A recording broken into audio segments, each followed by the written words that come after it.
tutorial is going to cover for loops. Before we begin, make sure that you have Java and the Java JDK downloaded on your computer. You can run java-version in your terminal to check. Also, make sure that you have IntelliJ downloaded on your computer. It's suggested that you watch the previous Java tutorials.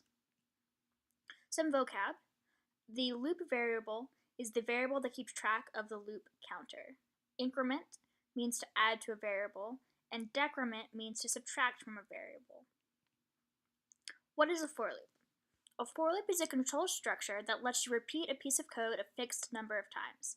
This number of times can be explicitly set during the code, based off a parameter, or some property of an object, like the length of a string.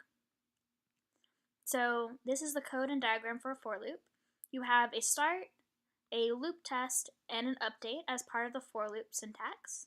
And then inside your for loop, you have statement A. And statement A is what's going to be done every time the loop runs.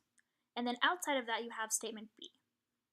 So the way it works is you initialize the start, and then you say, is the loop test true? If it is, you execute statement A, and then perform the update, and go back and test the loop again, and say, is it true? At the point where the loop test becomes false, you just execute statement B. And that's it for a for loop. It's that structure over and over again until the loop stops being true, and then it just does what's outside the for loop. And this is called breaking out of the loop. So there are some other ways to edit variables besides just doing I equals I plus 1. So in order to add, you can do the same thing is I plus plus and plus plus I. Both of those will add 1 to I. There's minus I minus minus and minus minus I. Both of those will subtract 1 from I and store that value back into I. And then another way to do math on a variable and store the value back into the variable is something like this. So I times equals value is the same as saying I equals I times value. And then I divide equals value is just like saying I is equal to I divided by value. I plus equals value is the same as saying I is equal to I plus value. I minus equals I is the same as saying I equals I minus value. And then I mod equals value is the same as saying I equals I modulus value. So these are just some other ways to edit code that you might want to use in your update step. So plus plus I versus I plus plus. There is a difference. So plus plus I will increment that value and return the incremented value. So if I have I equals 1 and then j equals plus plus I is 2 and j is 2. Now you won't normally store off the return value for plus plus I. You would normally just have plus plus I sitting in your code, but it's good to know that that's what's happening under the hood. And then I plus plus saves off the original value, increments the value, and returns the original value. So it's less efficient because it requires another space in another holder for the intermediate value of the original value. So if I have I equals 1 and j equals I plus plus, I is 2, but j is only 1 since it returned the original value of I. And again, you wouldn't normally store off the return value for I++. It's just good to keep in mind as you're writing code. So I always prefer in a for loop to do plus plus I or minus minus I in my update because it's a little bit more efficient. So here are some common issues with writing for loops. Loops that never run because the loop test is false from the very beginning. So here I have that I is equal to 5, and my loop test is that I is less than 4.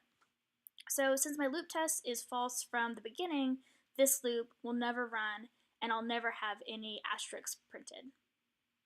Loops that never run because there's a semicolon after the first line. So there's a semicolon here, and that essentially cuts off the head of my for loop, meaning it'll never actually run. So don't put a semicolon there. That's a huge error and it'll make your loop never run and it'll be really hard to track down. Loops that run forever because loop condition is always true. So Here we have I is equal to 5, and I is greater than 0, and then I'm adding to I every time. So my I will keep going up, so it'll be 6, and then 7, and then 8, all the up into infinity, because this loop condition of I is greater than 0 will always be true. So look out for your update being in the correct direction. If you want to go down, you need to make sure that you're subtracting, and if you want to go up, you need to make sure that you're adding. Breaking in a for loop. Putting a break inside of a for loop or any other type of loop will force the loop to stop executing. This can be good if you're using your loop to find the first occurrence of something, or if some condition, besides the loop test, should cause your loop to stop. So keep this in mind if you're thinking you need to use it for any reason, if you think it would be really helpful for your loop to stop in the middle. People don't generally use this structure very often because they'll return inside the loop instead, but it's something to keep in mind that it exists. So returning inside of a for loop. Whenever you return inside of a for loop, it'll return from the method you're inside of as well. So this means anything in your method after the loop won't happen if the return inside your loop gets executed. So just keep that in mind. If you return from a for loop, it means you're returning from the method as well. So when to use a for loop? If you find yourself writing a piece of code where adjacent lines of code are basically the same, you might consider using a for loop there instead of explicitly writing out all the code. So for instance, if I was going to print out 1, 2, 3, and then 4, these lines of codes are almost exactly the same, with the only difference being the number that I'm printing. This can become, for I equal to 1, I less than or equal to 4, plus I, system.out.println I. It's a lot less code, and if I decide that I want to print to 8 instead, all I have to do is change this 4 to an 8 and not copy and paste 4 more lines of print statements. So it's more efficient in that way. The fence post problem. A fence post problem is when the output is expected to be different for one of the ends of the output. For example, I, 2, 3, 4, 5. This 5 doesn't have a comma on it. So but you still want to be able to use a loop to print out something of this structure. To solve a fence post problem, you print one of the ends outside of the loop and run the rest of it through the loop. So a solution for the example would be, we print out 1, and then we go from 2 to 5 and print out comma, space, the number. And then we print a new one outside the loop to get to the next line for whatever we want to print after this for loop. And this will get me this output. So we're going to go over loop tracing, which is a way to figure out what is going to be done by your code. So let's say we start with this loop. We want to keep track of I, which is the loop variable, and the output. So we're going to start by looking at I and initializing it to 0. So I from the beginning is 0. Next, we're going to look at the loop test and say that I is less than 5, so we need to print out an asterisk. And now we update, so we increment I by 1, so now I is 1. And now we go back to the test and say I is still less than 5, so we can print out an asterisk. And now we look at the update, we increment I by 1, so now I is 2. And then we'll go back to the loop test. I is less than 5, so we can print out another asterisk. Go back to the update, increment I by 1, so now I is 3. Go back to the test. I is less than 5, so we can print out an asterisk. And go back to the update, so increment by 1, so now I is 4. And we go back to the loop test. I is still less than 5, so we can print out an asterisk. And we'll go back to I again. We'll increment I by 1, so now I is 5. And we'll go back to the loop test and say that I is not less than 5, so we stop executing the loop. And at this point, we're completely done with tracing this code. and we have 5 asterisks. And so that's kind of what we expected, right? Because looking at this, we know we go from 0. We can know from the beginning that we start with I equals to 0, and we'll stop when I is 5, so we'll print out 5 asterisks, 1 for 0, 1, 2, 3, and 4 of I. And that's it for the loop tracing. So now we have some exercises. So we'll get this, actually, keep this here since the question here is how many times does this loop execute? And the answer is 7. So I don't have a trace for this, but we know that it'll print when I is 6, so that's 1. When I is 5, so that's 2. When I is 4, so that's 3. When I is 3, so that's 4 asterisks now. When I is 2, so that's 5 asterisks. When I is 1, so that's 6 asterisks. And when I is 0, so that's 7 asterisks. And then once it'll update one more time for I to be -1, and at that point it'll break out of the loop. So we did stop, we did start minus stop plus 1 was how we figured out exactly how many times the loop was running without having to trace all the way through it. Now we have an actual exercise. So let's get this over here. And I want to create a package for the for loop. So new package, for loops, present, and then new Java class. I'm going to call it for loop exercises. Double click to make that left pane go away. I'm going to add in my public static void main string args. Okay, so the first exercise is to write a method to print out the following figure. And make the height of the figure a parameter to your method. So the height of this figure is 2. So these 2 lines are 1, and these 2 lines are 2. So I'm going to do public static and then void, since it's just printing out something. I'm going to say print hourglass. And it's going to take in a height, so I'm going to say int height. And this height I want to use in my loop test. So first thing I'm going to do is print out the top of the hourglass. And I'm going to go ahead and do a helper method for that. Public static void print hourglass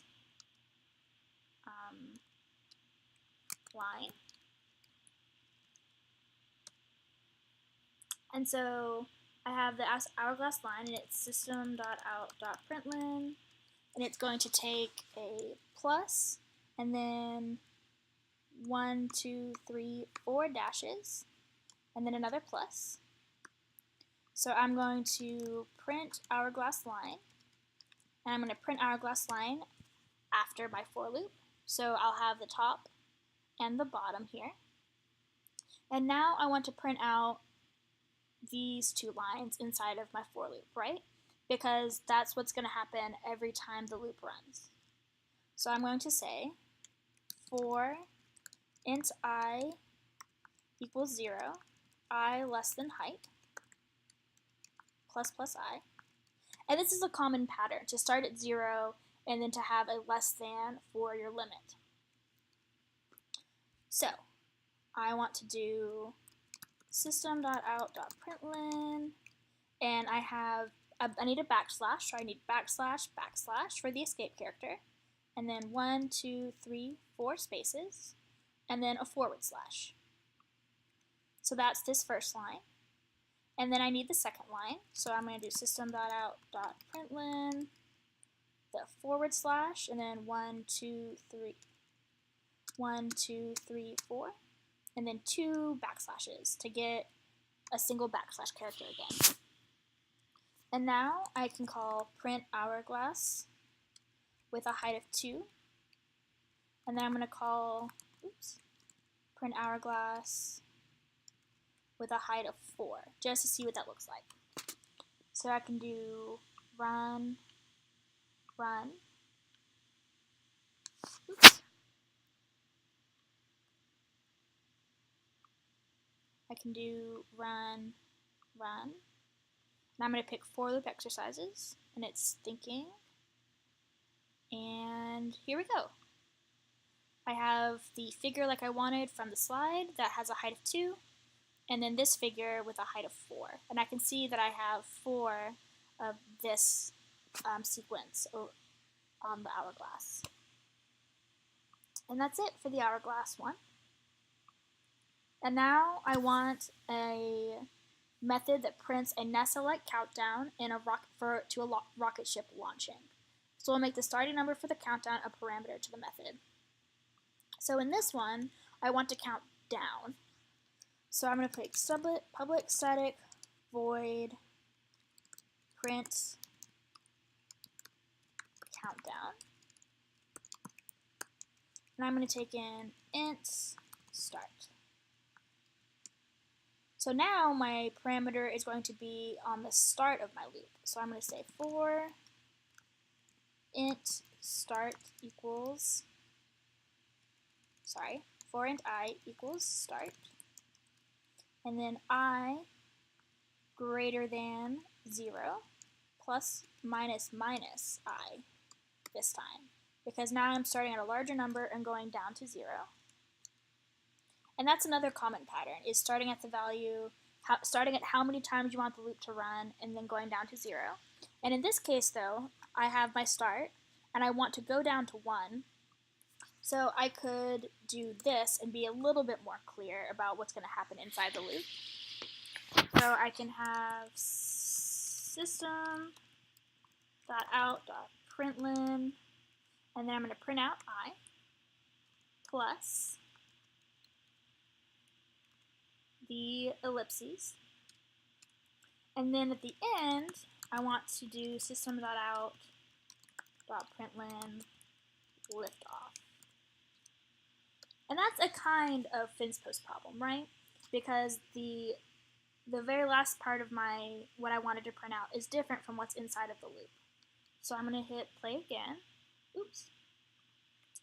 I did not call print countdown with 3. So if I call print countdown now, I see that I got 3, 2, 1 liftoff, exactly like I expected. So for the third exercise, you want to write a method that calculates the power function without calling math.pow. The base and the power should be parameters to the method. And they should both be whole numbers. The return value should be the answer as a whole number. So what I'm going to do is public static void. Actually, it's going to be an int, and it's going to take in,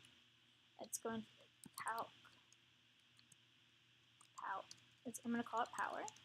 It's going to take in an int base and an int exponent. So I need to keep track of what the answer is, right? So I'm going to say int answer equals 1. And I'm going to start my my loop at 1.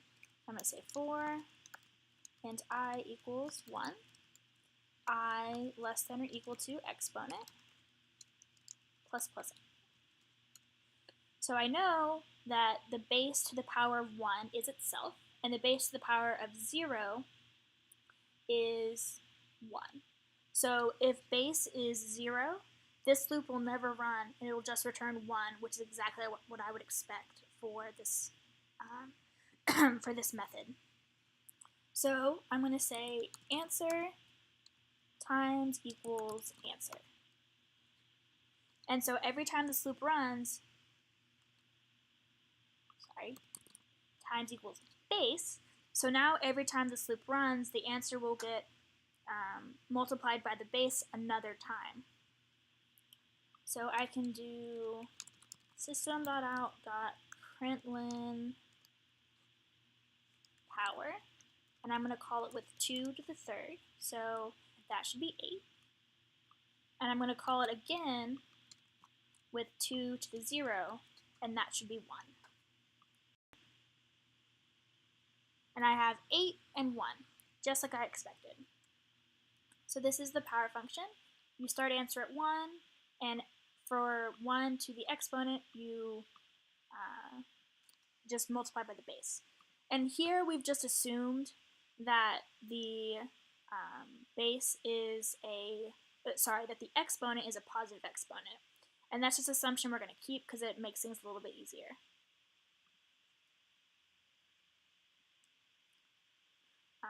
You might think about how this would change if the exponent was allowed to be negative. Exercise 4. Write a method that takes in 2 characters, a start and a stop. Return a string that contains the start to the stop inclusive, separated by commas. So given A and E, the method would return A, B, C, D, and E. And this is a real fence post problem. So think about what we mentioned earlier in this tutorial about fence post problems. You print one of the ends, you do one of the ends outside of the loop, and the rest of it inside of a loop in order to get the different behavior on the ends. So we're going to do public static string get range. And it's going to take in a char start and a char stop. And then we're going to say string answer equals A. And we're going to return answer. So we're going to start with A outside of the for loop. Sorry, not A. What am I doing? Start plus. So it's going to have start outside of the for loop. And then inside the for loop, we're going to say for char I equals start, I is less than or equal to stop, plus I, adding every time we go. So start needs to be start plus 1, right? And we'll convert this to an int. Needs to be start plus 1, right? Because start, we've already taken care of start in our answer here. So I'm going to do answer plus equals a comma and then plus char I. So that'll convert I into a character, which we need to do in order to keep track of things properly. And it'll return answer.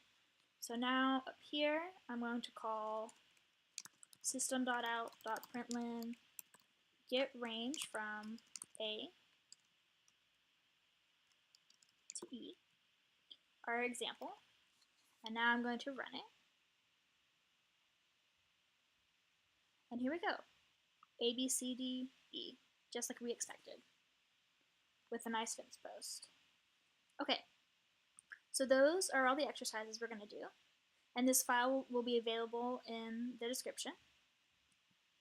And so we're going to look at the practice for later. You'll want to write 2 methods, one that encodes and one that decodes words according to the Caesar cipher, with a shift amount as a parameter, and the word to encode-decode as the other parameter. The methods should return the encoded or decoded word, encoded/decoded words, and all the answers should be in the original alphabet. So if the wrap at any of the elements falls off the end of the alphabet in either directions. So like if you have A and the shift is 2, that would go backwards 2, so that would become a Y instead of falling off the end of the alphabet. So a Caesar cipher is a type of substitution cipher in which each letter in the original word is replaced by a letter some fixed number of positions down the alphabet. For example, with a left shift of 3, D would be replaced by A would be replaced by B, and so on. So to encrypt, you're going to shift to the left in the alphabet, and to decrypt, you're going to shift to the right in the alphabet. So if I call encrypt, decrypt on the same word, it should return the original word that I'm getting.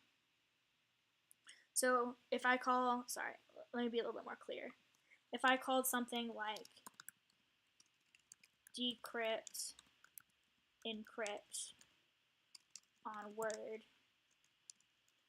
it should give me back Word. So that's your exercise. And that's it. I hope that was helpful.